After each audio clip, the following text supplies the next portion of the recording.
Is the V8 dead, or did Dodge just build something better? This is the 2027 Dodge Charger Sixpack. Design and exterior.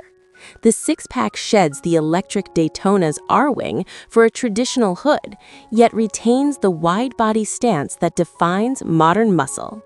Available in both two-door coupe and four-door sedan configurations, it features a massive front mail slot grille and a signature full-width LED Ring of Fire taillight that emphasizes its aggressive, squared-off rear. Interior and technology.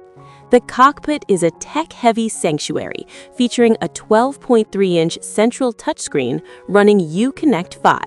It is paired with a 16-inch digital instrument cluster and a head-up display. High-end trims offer attitude adjustment ambient lighting with 64 colors and a 10.25-inch passenger interactive display for real-time performance telemetry. Safety and performance. The legendary Hemi is replaced by the 3.0-liter Hurricane twin-turbo inline-six.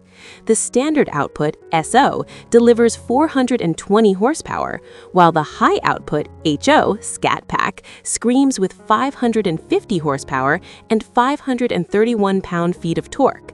Standard all-wheel drive comes with a specialized rear drive mode for tire-shredding drifts and donuts. Pros and cons. Cons: the missing V8 rumble may alienate hardcore purists. The heavy AWD system pushes the curb weight near 5,000 pounds, and there is no manual transmission option. Pros: it offers massive low-end torque that outpulls the old 6.4-liter V8, significantly better fuel efficiency, and a much more refined, modern interior. Pricing and release date. The 2027 Dodge Charger Sixpack is expected to be in full production throughout 2027. Pricing starts around $52,000 for the RT-SO and climbs to roughly $62,000 for the high-output Scat Pack.